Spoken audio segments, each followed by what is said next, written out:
नमस्कार, आप देख रहे हैं लाइव सिटीज। मैं हूं इंद्र मोहन और मेरे साथ हैं सीनियर जर्नलिस्ट ज्ञानेश्वर। बीजेपी की संभावित उम्मीदवारों की सूची आ गई है जो हम सुबह से अपने पेज पर चला रहे हैं।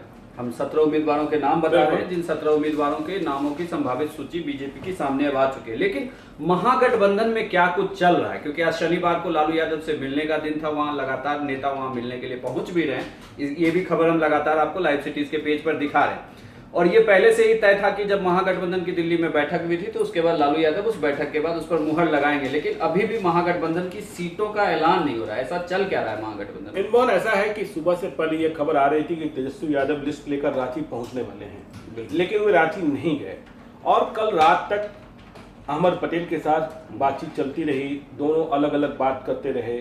और सबसे बड़ी बात क्या है, महागठबंधन में जो पेच फंसा हुआ है वह पेच ये है कि सामूहिक वार्ता नहीं हो रही है। मतलब जितने घटक दल हैं उनको साथ बैठाकर बातचीत नहीं की जा रही है, 1 to 1 बातचीत हो रही है। इस कारण सीटों का जो लोचा है वह सलट नहीं पा रहा है। हमें जो जानकारी है दिल्ली से, अब भी जो जानकारी है कि जैसा अखिलेश सिंह ने कहा था कि 17 तारीख को सभी उम्मीदवारों का ऐलान हो जाएगा। कल प्रेस कॉन्फ्रेंस हो सकती है, क्योंकि परसों से 18 तारीख से पहले फेज का नामांकन होना है और 19 तारीख से दूसरे फेज का नामांकन होना है। पहले फेज में आपको पता है कि जमुई, औरंगाबाद, नवादा और गया लोकसभा क्षेत्रों में चुनाव होने हैं और दूसरे फेज में जिनके लिए नामांकन 19 अप्रैल से शुरू होगा वो किशनगंज, कटिहार, पूर्णिया, भागलपुर और बांका लोकसभा सीट है। तो 17 तारीख को जो उम्मीदवारों की घोषणा हो सकती है, संभव ये बात है कि महागठबंधन में सिर्फ 2 ही चरणों के उम्मीदवारों की घोषणा अभी हो, क्योंकि लोचा कई फंसा है और बातें कई चल रही है। जैसे बात ये चल रही है कि जमुई की सीट के लिए सुपारी किसी ने ले ली है।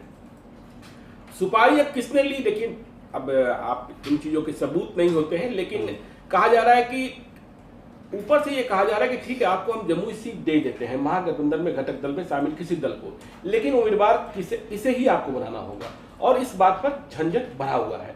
ठीक इसी तरीके से कांग्रेस से औरंगाबाद की सीट हड़पने के लिए जीतन राम मांझी दिन रात लगे हैं। वह औरंगाबाद की सीट नहीं छोड़ना चाहते हैं। तो औरंगाबाद उन्होंने अपनी पेटी के भीतर या कहें धोती के अंदर उन्होंने कौन सा उम्मीदवार रखा है ये किसी को पता नहीं है, जो शीर्ष नेता है उन्हें ही पता है।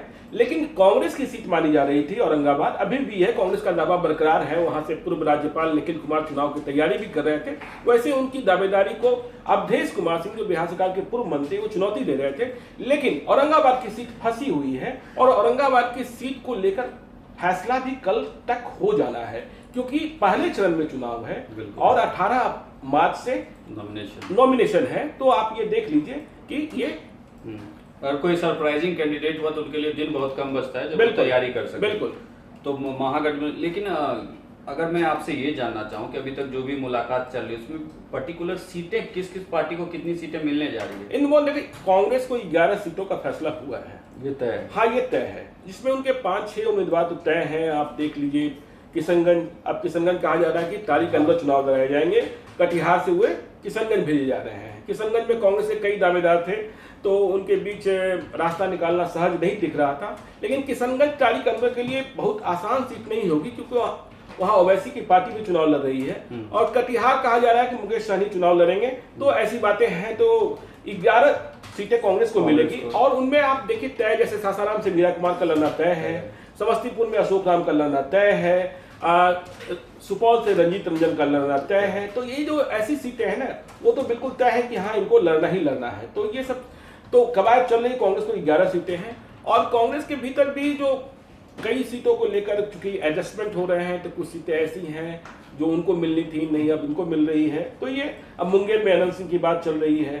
तो ये सब सारी चीजें चल रही हैं और ये कवायद अभी लगातार जारी है। तो इसमें जितने नाम आपने बताया, क्या आपको ऐसा नहीं लग रहा अभी तक कांग्रेस की जितनी भी सीटों का अनाउंसमेंट हुआ, हाँ, उसमें चेहरे पुराने ही, हाँ, पुराने नेता ही हैं जिनकी बदौलत कांग्रेस इस बार फिर से चुनाव में जीती? नहीं, आप भाजपा के भी देखें, भाजपा की भी जो लिस्ट आई है सभी पुराने चेहरे हैं। और तो, हाँ, भाजपा की लिस्ट भी सभी पुराने थे। कोई नया प्रयोग तो हो नहीं रहा। यदि आप मुंगेर में एक प्रयोग देख रहे हैं कि अनंत सिंह बाहुबली को टिकट कांग्रेस देने जा रही है, बड़ा फैसला है, तो नया प्रयोग ना कांग्रेस कर रही है ना भाजपा कर रही है। पुराने जो लोग हैं उन पर ही ट्रस्ट कर रही है और आगे बढ़ रही है। तो क्या जो छोटी छोटी दूसरी पार्टियां हैं ये क्या इस तरीके का प्रयोग करेंगी या ये भी पुराने चेहरे को ही इधर से उधर करेंगे? अब आप उपेंद्र कुशवाहा की बात करें, रालोसपा की, रालोसपा को 4 सीटें मिलने तय है। 5वें के लिए लड़ाई चल रही है। क्योंकि उपेंद्र कुशवाहा का कहना था कि वहां जब वो एनडीए छोड़ रहे थे तो 3 सीटें तो उन्हें वहीं मिल रही थी, यहाँ 5 सीटों की बात हुई थी, अब 4 सीटें बात की जा रही है। तो देखिए इनमें उपेंद्र कुशवाहा को खुद लड़ना है तो उपेंद्र कुशवाहा खुद लड़ेंगे। मोतिहारी बहुत इंटरेस्टिंग सीट है, जो प्रतिष्ठा की सीट बनी हुई है उपेंद्र कुशवाहा के लिए। माधव आनंद उनके उम्मीदवार एक तरीके से घोषित किए जा चुके हैं, लेकिन इधर के दिनों में आपने देखा डेवलपमेंट नागमणि और प्रदीप मिश्रा का प्रकरण, तो क्या होता है क्या नहीं होता है। इस बीच यह भी खबर चलने लगी कि वहां अखिलेश सिंह जो कांग्रेस के नेता है, उनकी पत्नी या बेटे को रालोसपा का उम्मीदवार बनाया जा सकता है। लेकिन आज फिर सुबह से यह बात चल रही है कि माधव आनंद ही वहां उम्मीदवार होंगे। तो काराकाट से तो उपेंद्र कुशवाहा खुद लड़ेंगे, मोतिहारी उनकी सीट है। अब वे जमुई चाह रहे हैं भूदेव चौधरी अपने स्टेट प्रेसिडेंट के लिए, लेकिन जमुई सीट की सुपारी कुछ ऐसी हो गई कि अब बात तय नहीं हो पा रही है। तो जमुई मिलता है या गोपालगंज मिलता है, तो एक सीट वो है। आप उजियारपुर राजद छोड़ने को तैयार नहीं है। तो ये सब सारी सूरत जो है उनके लिए है 4 और 5 का पंगा फंसा हुआ है। तो इस पेज में आपको कहीं ये नहीं लगता कि सबसे ज्यादा कोई कॉम्प्रोमाइज करेगा तो वो तेजस्वी यादव की पार्टी या लालू यादव की पार्टी आरजेडी होगी? नहीं, जब आप महागठबंधन बनाते हैं तो कंप्रोमाइज तो करना ही पड़ता है। सबसे बड़ा घटक दल ही कंप्रोमाइज तो करना ही पड़ता है। आप 3 दिन नहीं देंगे। आपने देखिए ना भाजपा ने कितना कंप्रोमाइज किया। अपनी जीती हुई सीटें जदयू को दे दी। भाजपा तो ऐसा लग रहा है जैसे जब अनाउंसमेंट हो घुटनों के बल थे कि नहीं घुटनों के बल ही रहे। नीतीश कुमार के घुटनों के बल ही रहे। जिसने 2014 में 2 सीटें जीती उसे आपने 17 सीटें दी, और 17 सीटें नीतीश कुमार ने डंके की चोट पर ली। और करीब करीब यदि आप दरभंगा को छोड़ दे, जहां उनके काफी बेहद करीबी माने जाने वाले संजय झा को टिकट नहीं मिल पा रहा है क्योंकि वह सीट चली गई भाजपा के खाते में, तो ये वहां तो जदयू की जीत है ही ना। अच्छा, एक जो पूरा प्रकरण हम लोग जब कवर कर रहे थे तो इस दौरान मुकेश सहनी को लेकर खबर है। मुकेश सहनी ने खुद लाइव सिटी से बात की और ये कहा कि वो चुनाव नहीं लड़ने जा रहे। देखिए, मुकेश सहनी चुनाव नहीं लड़ने जा रहे हैं, ये बात मैं नहीं मानता हूँ। ये सब प्रेशर पॉलिटिक्स है, ठीक है ना। मुकेश सहनी चुनाव लड़ना चाहते थे दरभंगा से, लेकिन दरभंगा में कीर्ति आजाद का कांग्रेस के टिकट पर चुनाव लड़ना फाइनल हो गया है, इसलिए ये सब बातें नहीं है। अब मुकेश सहनी कटिहार से चुनाव लड़ सकते हैं, लेकिन अकेले वे लड़ेंगे तो क्या फायदा होगा। अकेले तो उन्हें सीट भाजपा में भी मिल रही थी, तो उन्हें कम से कम 2 सीटें मिलेगी। अब लेकिन एक पंगा ये फंस गया है कि क्या वीआईपी को उन्हीं के सिंबल पर चुनाव लड़ाया जाएगा। मुकेश सहनी तो ऐसा ही चाहते हैं, लेकिन लालू यादव चाहते हैं नहीं, राजद के सिंबल पर चुनाव लड़े। तो ये पेज अभी जिस घंटे में हम बात कर रहे हैं, 2 बजे, दिन के 2 बजे हैं, 2:30 बजे हैं, तो जो बात कर रहे हैं दिल्ली में ये पेज फंसा हुआ है और अंतिम दौर की बातचीत चल रही है। मुकेश सहनी क्या फैसला करते हैं। कटिहार उनके लिए ठीक है, तय कर दिया गया, कटिहार ले लीजिए। दूसरी सीट खगड़िया की बात भी हो रही है। तो ये सारी बातें चल रही, कवायद चल रही है, लेकिन 2 सीटों से कम पर मुकेश सहनी नहीं मानेंगे, इतनी बात तय है। 3 सीटों की बात हो रही थी। अब तीसरी सीट के लिए क्या लड़ाई लड़ेंगे, लेकिन इससे बड़ी लड़ाई के सिंबल पर क्या होगा। ठीक इसी तरीके से शरद यादव का मामला फंसा है। शरद यादव को अकेले मधेपुरा लड़ने के लिए कहा गया है। उनकी पार्टी से और किसी नेता को टिकट नहीं मिलने जा रहा है। इनका भी सिंबल फंसा हुआ है, लेकिन शरद यादव बड़े कद के नेता है, इसलिए तो जब सिंबल ही फंसा रहेगा तो एक तरीके से तो यह माना जाए कि आप जीत तो जाइए, आप सांसद बन जाइए, लेकिन आपको उन्हीं पार्टियों के हाथों की कठपुतली बनकर ही रहना होगा, क्योंकि अगर आपने छोड़ा तो भी आप गए। हाँ, और हर बार लालू यादव जैसा कोई दिलदार तो होगा नहीं, लालू यादव जैसा दिलदार तो ठीक है।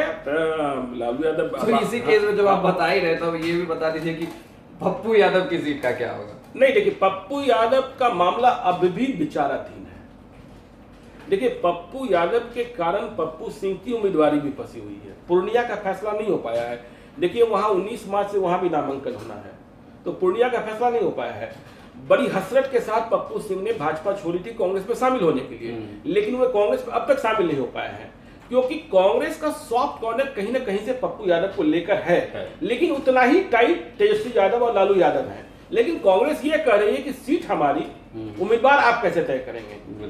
तो इस कारण क्या बोलता है, लेकिन ये बात भी नोट कीजिएगा कि पप्पू यादव का यदि एडजस्टमेंट होता है महागठबंधन में कांग्रेस की ओर से, तो उन्हें भी कांग्रेस पार्टी के सिंबल पर ही चुनाव लड़ना होगा।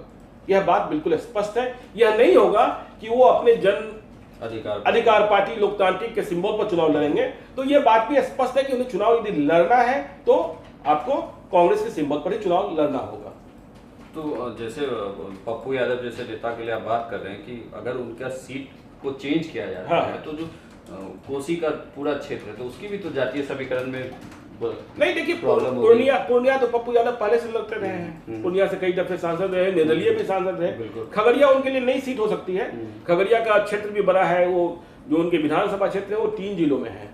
तो लेकिन खैर खगड़िया और पूर्णिया मधेपुरा वो उस इलाके में उनका दबदबा है। लेकिन सबसे पहला सवाल कि एडजस्टमेंट पहले हो, एडजस्टमेंट पहले हो, उसके बाद ही तय होता है। तो महागठबंधन में अभी भी तनातनी बरकरार है और अगले कुछ घंटों में हमें लगता है कि जब हम लोग शाम को फिर से बैठेंगे तो कुछ स्थितियां और स्पष्ट होगी, तो हम अपने व्यूअर्स को और भी बेहतर बता पाएंगे। चलिए, हमने ये महागठबंधन पर आपने हमें इतनी सारी जानकारी दी जो लगातार लोग जानना चाहते थे कि महागठबंधन में फिलहाल चल रहा है, क्या चल रहा है। लोकसभा चुनाव से रिलेटेड हम तमाम खबरें सबसे ज्यादा आपको अपडेट कर रहे हैं। अगर चुनाव को लेकर आप कुछ भी देखना चाहते हैं तो सिर्फ और सिर्फ आप लाइव सिटीज के पेज पर ही जाकर आप खबरों को पढ़ सकते हैं, या वीडियो देखने के लिए लाइव सिटीज के यूट्यूब चैनल पर आए। अगर आपने अभी तक हमें सब्सक्राइब नहीं किया है तो सब्सक्राइब जरूर कर लें। धन्यवाद।